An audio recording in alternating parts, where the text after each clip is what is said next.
I think there was a very pertinent and relevant question during the break hour. Uh, you see, we have talked about the action of the best the God possessed, which is the true work for the society. And the question obviously was, if you say that Mirabai and great Sai Baba were the great workers, how about us? And what do we do until we reach the level of Mirabai and Satya Sai Baba? Yes, that's an important question. It is not that one should work for the society after or when you reach the level of Mirabai. In fact, you can work right from now, wherever our consciousness is, but with the attitude that we are working not for myself, not with my ego, but every 10 rupees that you give to the so-called poor, every shirt that you give to that poor person, you have consciously in your mind that it's not me that is giving, it's the divine that is giving. I'm giving it for the love of the divine. Not because of my kind of a sympathy with the poor, oh, garib ka bachcha hai, kuch paisa de do. It's not that kind of a sympathy. There again what happens, your ego gets the satisfaction. Oh, I'm Amir, I'm rich and he's garib, give that. So it's not this kind of a social monetary classification. You can give money to the poor, you can help the poor or the needy, you can go to hospital and give money. But behind that money, what is that attitude? You are not a saint, I know, we are not saints. But at least we can start the process of disowning this action and saying, this work that I'm giving, physically you are sending say 50,000 rupees to a project. But always with that idea that Lord, it's thy money that I've imparted to another person where you have instructed me. So it is, you see, this very attitude, you see what the Gita would tell us, the same thing, that you are not the doer, you are not the actor, somebody else is acting through your svabhava. That is the ultimate truth of the Gita. So that can be put into practice even now as we are in our own consciousness. In fact, the more we put into practice, the more we become the Gita Yogins, and one day you'll become Saint Raman. You don't have to be Mirabai yourself, because your Swabhava and Mirabai's Swabhava are quite different.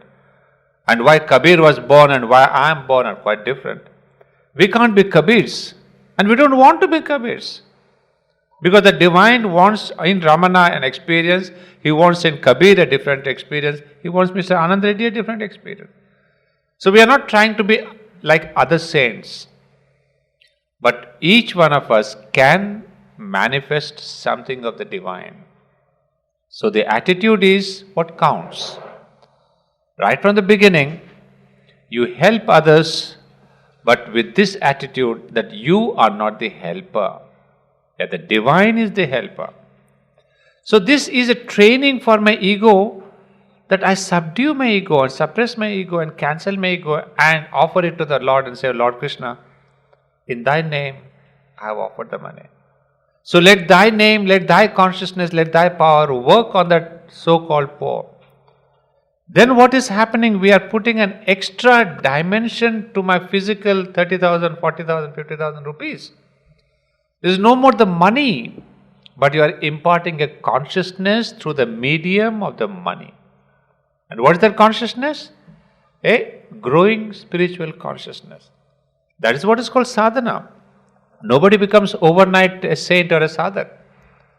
But when we are like this, in our stage of consciousness, in our age, young age, 25, 20, 30, 40, if the youth and the rich are given this kind of a proper training, then we will understand, look, oh my God, this is what is spirituality, and this is what is altruism, this is what is philanthropy, And this is what spirituality. So you see, we don't have to be Mirabais, but we can be what we are. But we can start from now on immediately that every gesture of help is done in the name of the divine. That will help you, that will help him. It helps both. Well, that's a good question, so I thought I should clarify that a little bit. So I was telling, if you're with me, if you have any questions, please write them on a chit and leave it with me on my table. So this is how during the conversation, during the explanation, I'll take it up. So now to come to the next chapter, next paragraph. In other words, the Gita is not a book of practical ethics, but of the spiritual life. So this is the basic thing. And as we go along, in book 2 and other chapters, you see it becomes more a book of psychology. Of course, spiritual life is basically psychological. Because when we speak of spirituality and yoga is nothing but practical psychology.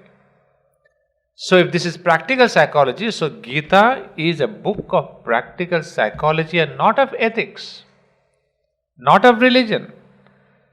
And because it's so much practical psychology, today management can bring out a theory of psychology. Today psychologists can find out what is the true Indian psychology. We don't have to go to Freud and Jung and all and Ken Wilber. We have the whole thesis here. And when the West is reading the same book and coming out with their own version of psychology, not quoting the Gita, we take that book and say, oh, is a great psychologist, is looking like similar to Indian Gita. But Indian psychologists are not at all interested in going deep into this Gita. Well, I know I've seen in the market a few attempts of Gita as a management, book of management. I've seen last 5 to 10 years, there's a trend, some people are coming out. But I wish to see somebody coming out Gita as a book of psychology. And those of you here who are into integral yoga, integral psychology of Aurobindo, you will have a better footing to take up the Gita as a book of psychology. Even Aurobindo takes into his own integral psychology a lot of the Gita. Because a book based on psychology is eternal. Why eternal? Because like the Vedas, they are not a religious book. We think that they are really, Veda is a great religion. No, it is pure knowledge. Ved per se is knowledge. And knowledge doesn't belong to any ism, Hinduism or Buddhism or Christianity, no. It is there given. But a knowledge given, not written up in the skies to be followed eternally. Yes, to be followed eternally within yourself. Why is the Veda eternal? Because it is connected with a human being. And a human being eternally grows and evolves. Right from the Vedic times till now, man has evolved. And Veda is one that is connected with your evolution spiritually. That is why we cannot interpret the Veda. There are people again who have interpreted Vedas and the Upanishads. But again, thanks to Sri Aurobindo, he connects the Vedas to your own inner being, just like he's connecting the Gita. So, we see those eternal pearls of how man can develop. And I've read this book and I've explained this part 2. We have had long classes in part 2 for 28 chapters. I wish I had the time. If I had this knowledge when I was young, I would have taken my PhD and 10 PhDs on the Gita. It was so wonderful, so deep. That's why, in our university, I would like to encourage students to come up with this project and say, look, do something new and not just compare Wittgenstein with Ken Wilber and Ken Wilber with Shankaracharya. I said, okay, we have a lot to dig up. We have a lot of pearls and diamonds here in this book. So, I keep saying that, but I have yet to see a student come up saying that, okay, Dr. Reddy, I will take up. Gita and psychology. That will be a great contribution to our Indian psychology and especially for our culture. So the modern mind is just now the European mind, such as it has been after having abandoned not only the philosophic idealism of the highest Greco-Roman culture from which it started, but the Christian devotionalism of the Middle Ages.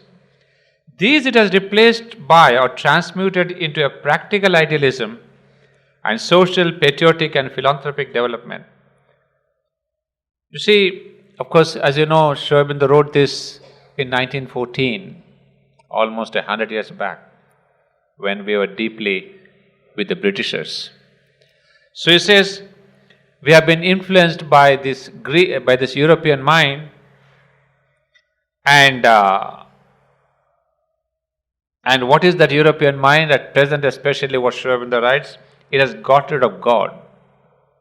And we all know today, God is dead. It has got rid of God or kept him only for Sunday use and erected in his place man as its deity and society as its visible idol.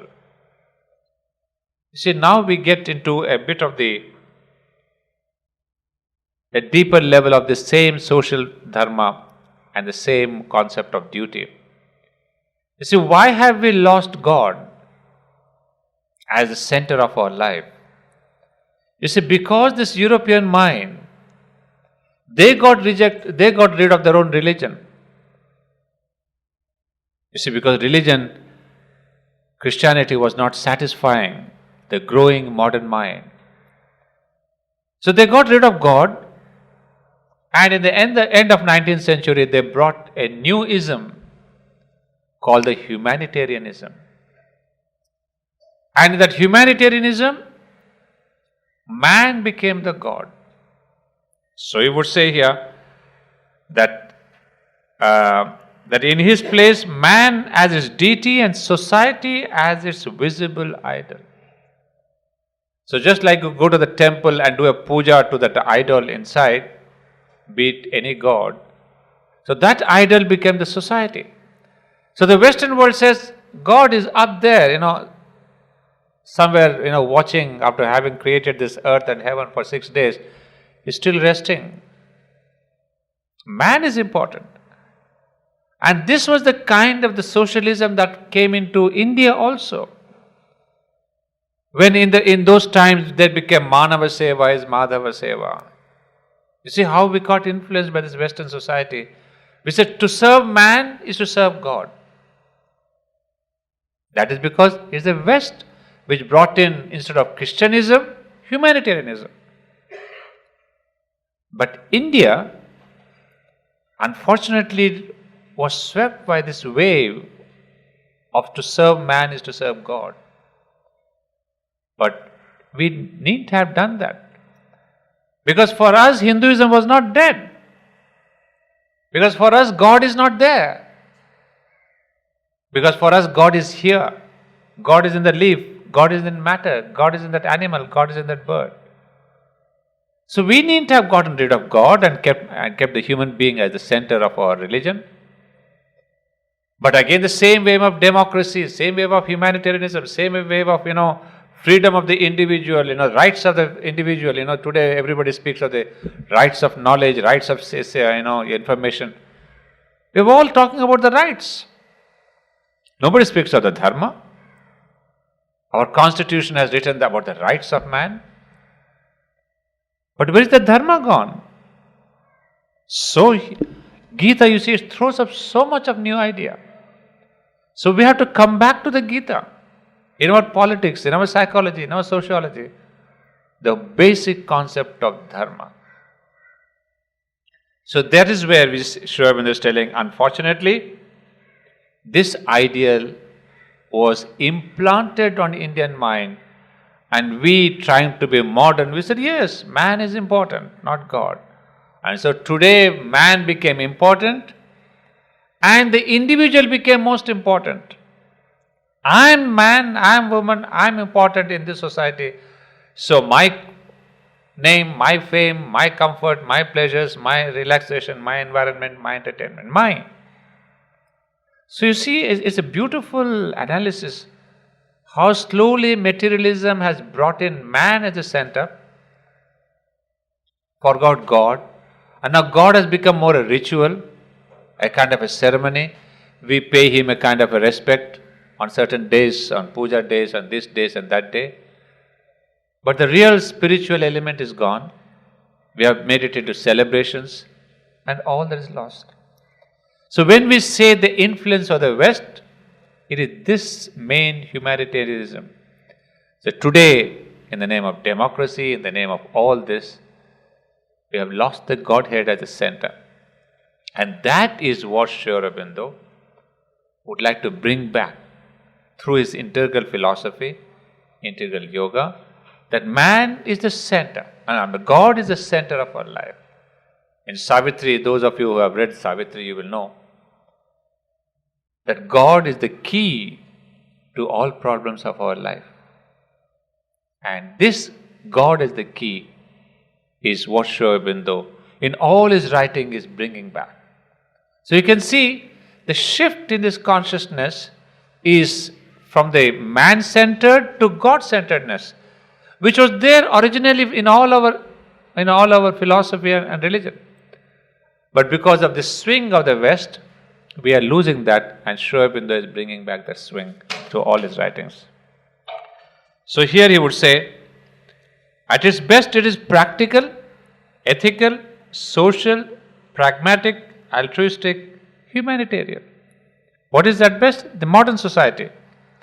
So it is practical, ethical, and we all go for pragmatic, We say this is more pragmatic, we should do like this is what is going to help.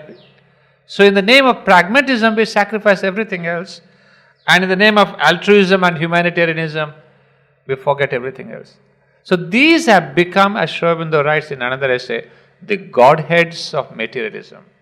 He speaks of the 5 Godheads. In fact, in our first book itself, we have dealt with these 5 Godheads. The 5 Godheads of materialism. Like we have freedom, like we have liberty, we have humanitarianism, we have ethics, all this practical reality. So you would say, now all these things are good, are especially needed at the present day. So Sri Aurobindo is not that kind of a, radically saying, all that is humanitarianism is wrong, and what modern society is doing wrong. They are good, are part of the divine will, or they would not have become so dominant in humanity. That's a wonderful reason. He says this humanitarianism has come as a will of the divine and become part of the divine will in evolution. That is the greatness of Sri Aurobindo, how he integrates every development of human consciousness into the wider plan of evolution. So he finds a meaning. This humanitarianism that has come as a center of our consciousness, maybe it has wrong influence and effects, but it is a necessary growth of human evolution. You look at him, he says, it's part of the divine will, or they would not have become important. If it's a small movement, something, in a little town you do, is not so important, so it doesn't become worldwide. But today, materialism has become worldwide because there is a meaning, there is a purpose. And humanitarianism has become worldwide because there is a meaning. And why man has become the center of human consciousness is also meaning. Because you see, in the name of God, the downtrodden were never looked after.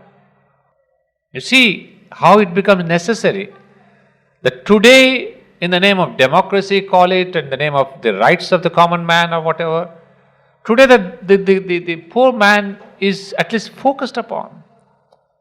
Although socially we say, what is this OBCs, what is this BCs, what is this backward class, what is this?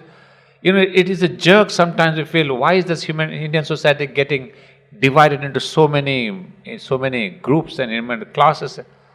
We had 4 classes to begin with, and then we have got 400 classes to end up with. But did not medicine also specialize? We had one physician 50 years back who could look after your eye and ear and stomach and leg and intestine. But instead of that, we have got 40 different doctors who have come in. One who looks after the ears, somebody says the nose, somebody says the throat, somebody says the stomach, somebody says the arms. So this is how there is a kind of a splitting everywhere. Why? Why is the specialization? The doctor, the ear doctor has a perfect knowledge, or at least a great knowledge of the subject. That means there is a focus of consciousness on that particular group so that we get more knowledge of the ear.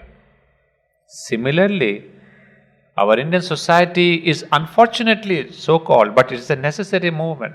Because man has become important, every person of every level is important now. We cannot say those are the backward classes, untouchables. And woe to them who still go by this untouchableness, backward classes. We distinguish, lower class, higher class, upper class. Sri Aurobindo has gotten rid of all that. And so, in a way, what Sri Aurobindo is telling us is what humanitarianism has been brought by the West is not to be condemned. It is a passing necessary phase in human evolution where man, the poor, the weak, the downtrodden, the underdog has to be given importance. For centuries together, we have made them suffer. The women were suffering, the backward class. Even now we oppress the women. So in the name of religion, we oppress women. We subjected the backward class saying, Shudras, you go out of the village. Why? Are they not human beings? On one side you say Vedanta that all this is Brahman and all people are Amritasya Putra. And when you wake up you see the Shudra is outside there. It says, don't come into my room. Even the shadow of the Shudra should not fall on me. What is this nonsense?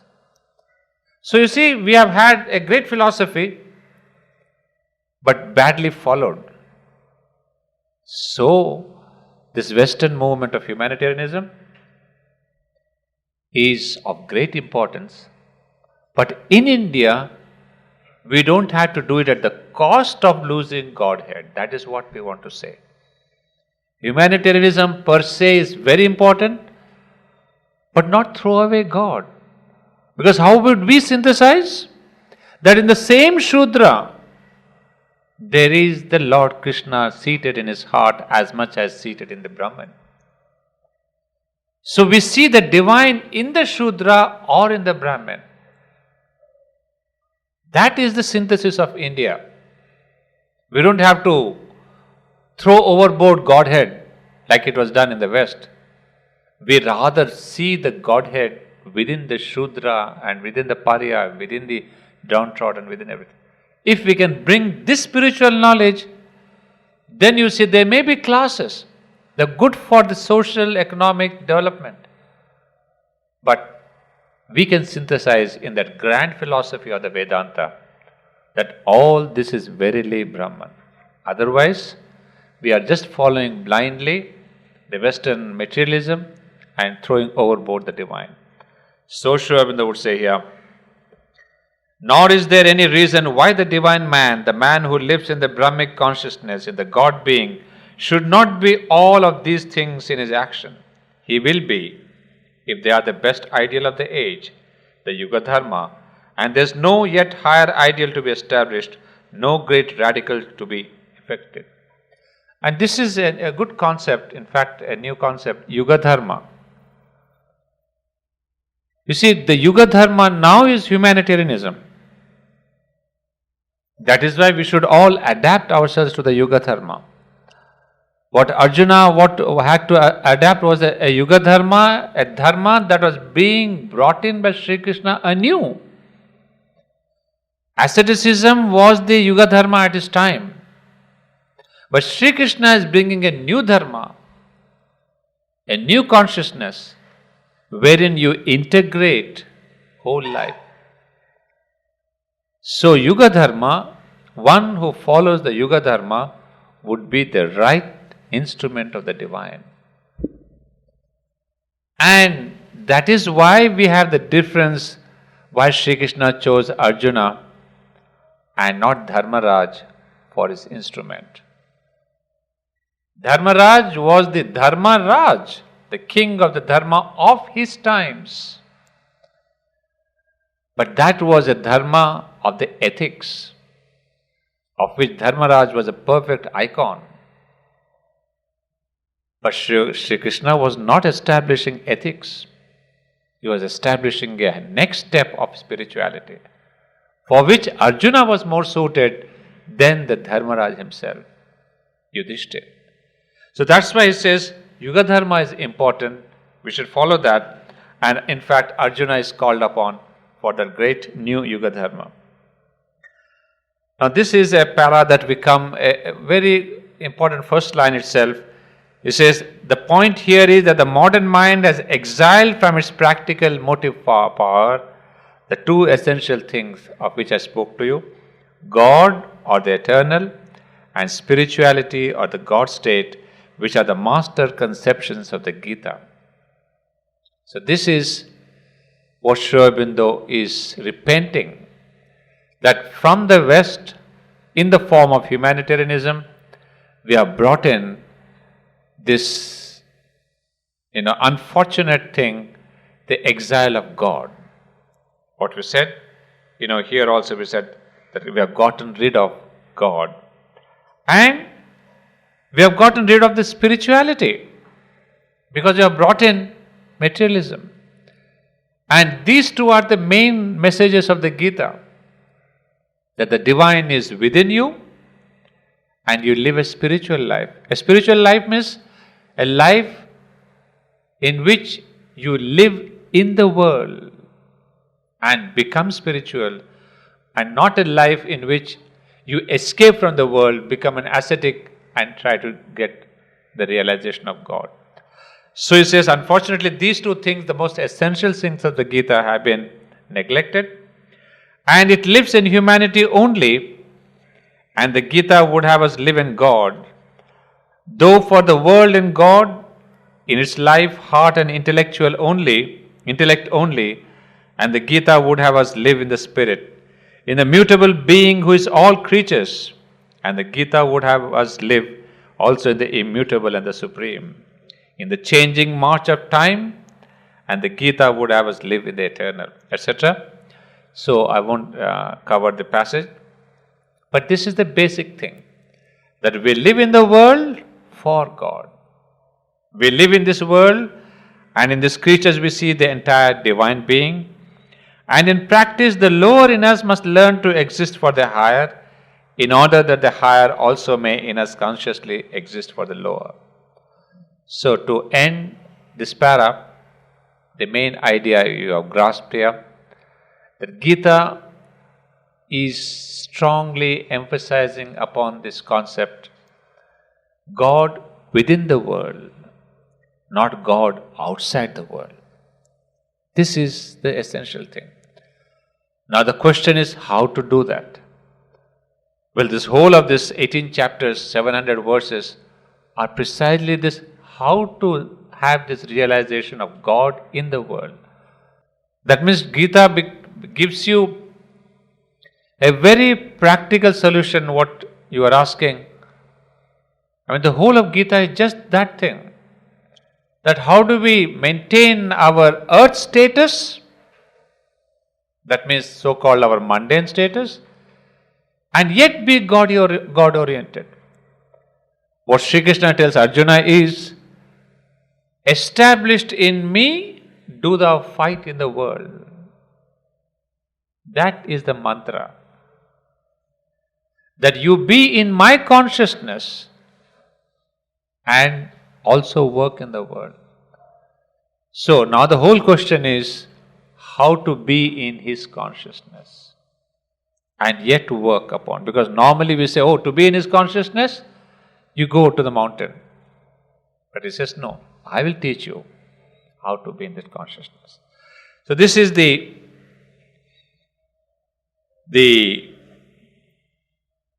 misfortune that has happened, but we have to rectify.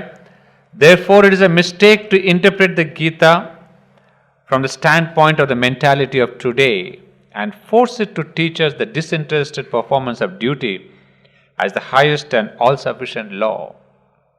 A little consideration of the situation with which the Gita deals will show us that this could not be its meaning. So let's not please quote the old mistake That Gita teaches us disinterested service. That Nishkama Karma, we say, oh, Gita's highest teaching is the Nishkama Karma. But that is, Nishkama Karma is not this, what we say, this disinterested performance of duty.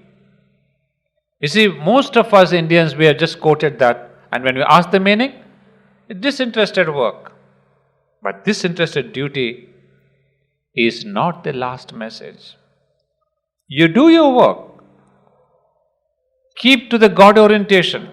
But, he would say, for the whole point of the teaching, that from which it arises, that which compels the disciple to seek the teacher, is an inextricable clash of the various related conceptions of duty, ending in the collapse of the whole useful intellectual and moral edifice erected by the human mind. In human life, some sort of a clash arises fairly often, as for instance between domestic duties and the call of the country or the cause, or between the claim of the country and the good of humanity. So when you say do your duty, then there's a clash. Which duty? You say, I have a duty as a husband, I have a duty as a father, I have a duty as an employee, I have a duty of a management, and as a duty of a citizen, duty of a humanitarian. So there's a question now, if you are a professor in a college, then your duty is that of a professor, as we say, the dharma of the teacher. But then, say he gives example of, for example, the lawyer. You see, the lawyer and the soldier, what are the duties? The soldier's duty is to kill the enemy. If the enemy attacks you, not just go and off the track, you do that. But if your country is endangered, then the soldier's duty is to finish the opponent. Now, ethically, morally, is he right? You will say, no, as per his duty, he has to kill. Fine. That is what we understand by the duty. As a teacher, as a professor in your college, it's your duty to attend classes every hour and teach your students. Lovely. That is the duty you have to do. But then, if there is a higher call, and that's where the question comes, if there is a higher call.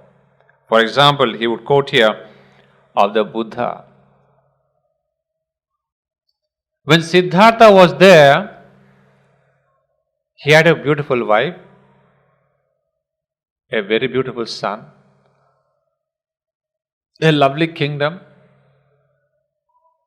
And if you said, no Siddhartha, your duty is to become the king.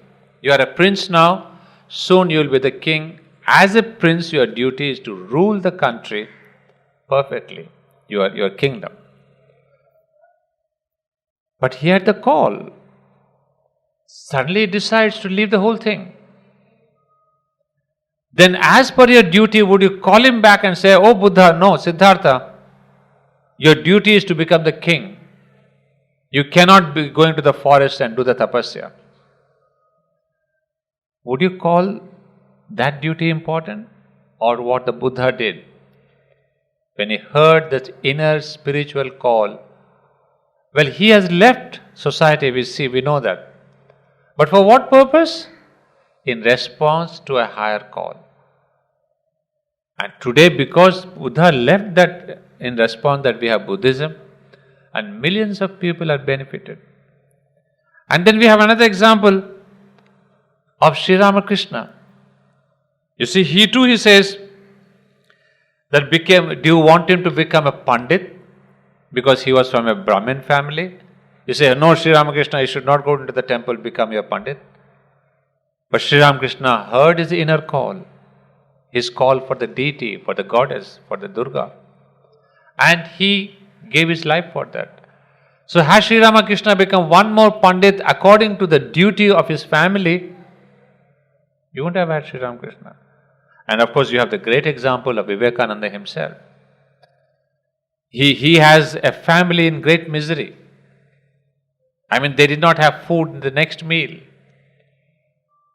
And when Sri Ramakrishna tells Vivekananda, you go into the Kali temple, Durga temple, and ask the mother what you want. Did Vivekananda ask for what he wanted? That I want riches, I want wealth, I want food, I want clothes for my family?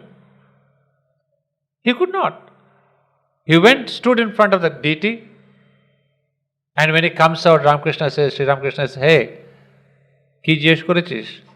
What have you asked the deity? He said, nothing. He says, go back, go once again and ask. Comes out again, nothing.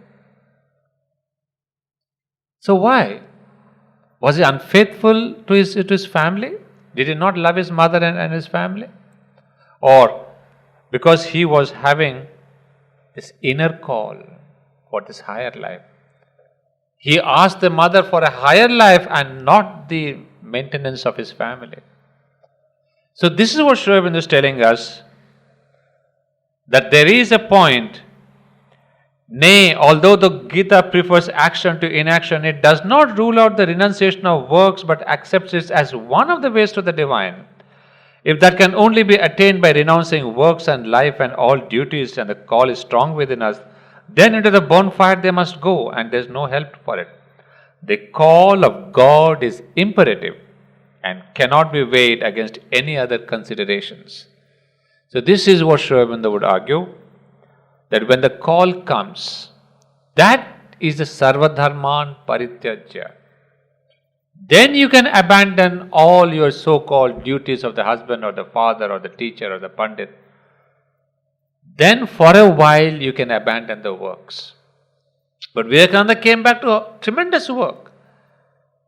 And we have the Buddha, of course, you know, for so many decades he walked across the roads, across the countries of India, regions of India, to spread his message. He did not, withdraw after his enlightenment. He did not go into a cave and left his life. He came back to a more dynamic life than any man upon earth. And the influence he has had is, you can see, you cannot compare. So this kind of a withdrawal was there necessary for a realization, but he was the most dynamic and the most influential person that was born upon this earth. So Buddhism may be something, but the Buddha himself was an absolutely dynamic personality. So he says, what is that question of duty?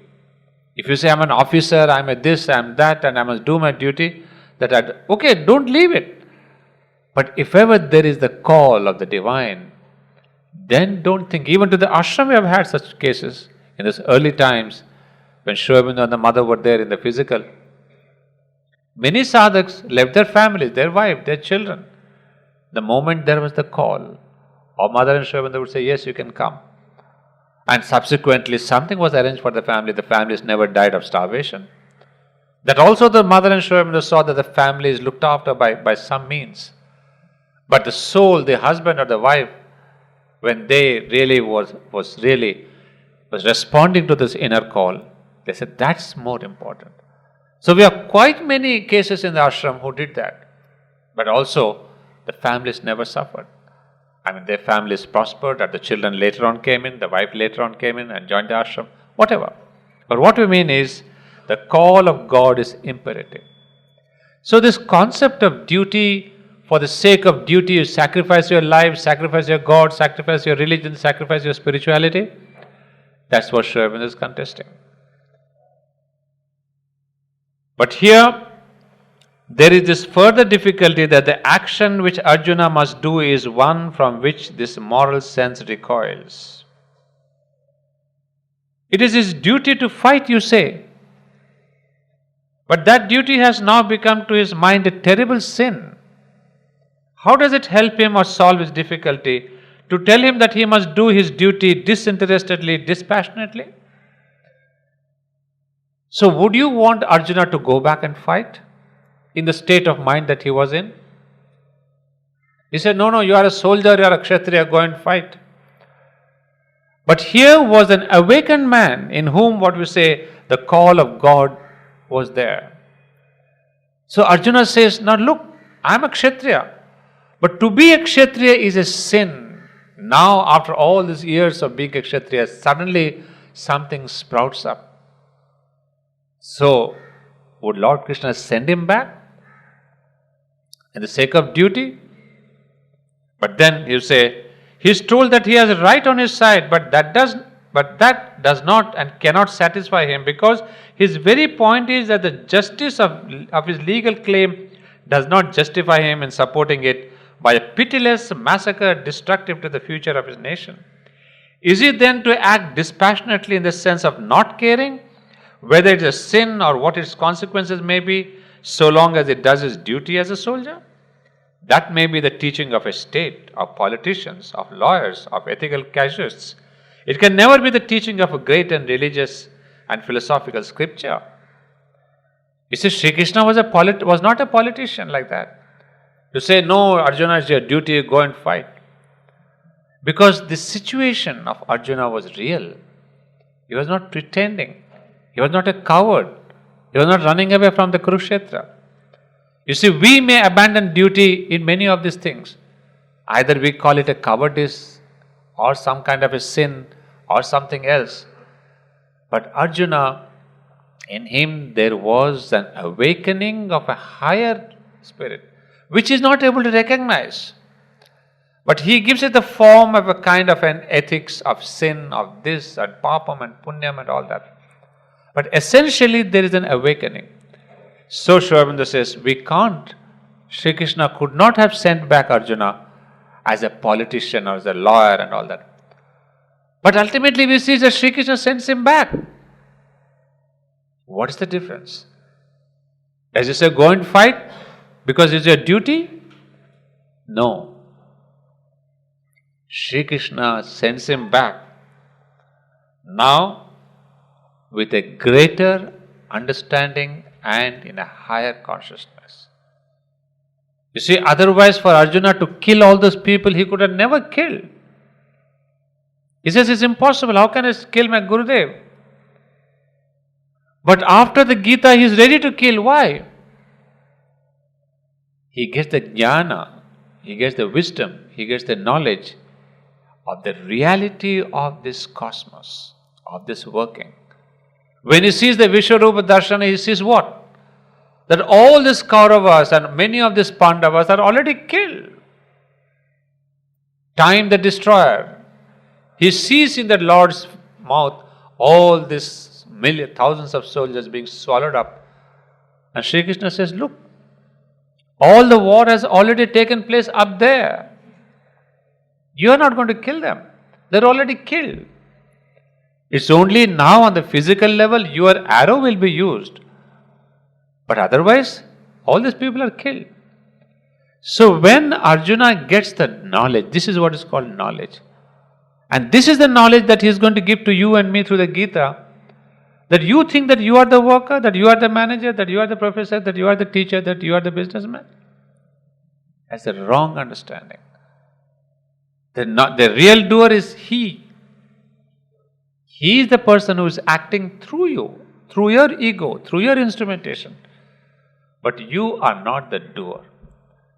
So the same thesis that was given to Arjuna is being given to us through Arjuna, the wider philosophy that it is an ignorance, avidya, an illusion to think that I am the doer.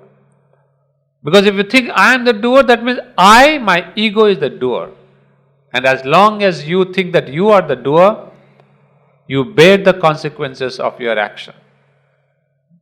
Sorrow, suffering, illusion, this kind of pain and disappointment, depression.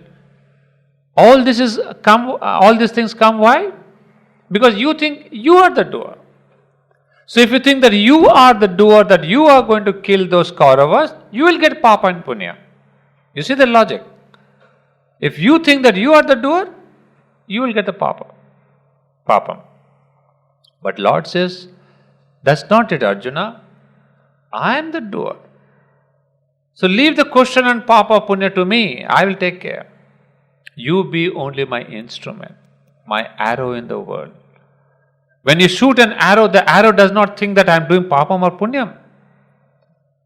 It is the arrow or the archer who's just throw the arrow goes and hits the target, the person is killed or injured, he doesn't know. Who knows is the archer. So Lord Krishna says, you are my arrow, I am the archer. So you have no sense of sin and virtue, because I am the person looking after this world. I have already fought this Kurukshetra, it is already destroyed. So you see how Arjuna's mind is now changed. From the I as the doer, now he understands Krishna is the doer. That is the secret of this Gita. And that is the teaching, the core of the message, the core of the teaching. So, but it is easy to quote the Gita. But to realize that I am not the doer, that the Lord is the doer, it takes a long time, my friends, I can tell you that. Because every time there's success, immediately your collar goes up and says, hey, look, Dr. Reddy. But every time there's a failure, you say that Mr. X is responsible.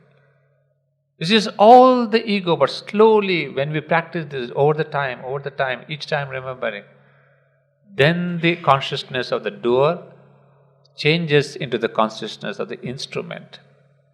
Then you say, oh, I am only the arrow, the archer is the Lord. Then there's a third level where Lord says, you are neither the archer, you are neither the instrument, nor the doer. I am the arrow, I am the archer. That is where he says, I am the whole thing, Aham Brahman.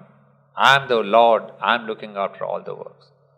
These are the three stages of sadhana, yoga of the Gita. The doer, the instrument, and then you say the Lord is everything. So when Arjuna comes to that level of consciousness, and the 700 verses are a period of a transformation of Arjuna's consciousness. Essentially, we think it's a question answer, there are one verse after that, and suddenly there's Vishwarupa Darshana again. Arjuna asks questions, what is this? It's only in chapter 18, then it says Manmanabha Madbhakta, then it says Sarvadharman Parityajya. The real last only two verses are the message of the whole Gita. 700 verses are a preparation. Only two verses are the Adesh. So this is not a preparation, it's a time of transformation. We may take 70 years or 700 lives, but that's the message. That is why the Gita's message has to be put into practice in our lives. Then when we become Arjunas in the consciousness, then you may kill anybody, you may do anything, you are not the doer. But if you go and kill somebody, says, no, it is the Lord Krishna who killed through me, then you see how many bars are there in the police station, you start counting within 2 hours. Because that is the egoistic consciousness. So, let us not act hastily saying that I am Arjuna, I have also become like Sri Krishna's consciousness, I am not the doer, Sri Krishna is the doer. You would be committing an error, a stupidity, a fallacy. But so this is called the spiritual growth. And that is at that level that Sri Krishna has released Arjuna and says, now you go and act. You see the difference between the first act is out of ego. Second action is egolessness. So can we be egoless? Now you would say, until I become egoless, can I not act? No, you have to. It's through action that you become egoless. Every time you act, you invoke the divine. Lord, this is for thee. Now it's my ego. But you will see in life that if you're conscious of this, slowly your ego diminishes. Because the Lord's influence comes on your life every minute. But every time we have to offer ourselves. Lord will not come and diminish your ego by Himself. It is always, when do you say this kind of a gesture? Giving, offering. We should do this pranam. All these are gestures symbolizing that I am giving to the Lord. Partake of that. So the Lord takes. He will not enforce anything from you. All the Gita is given into you. But you have to practice it.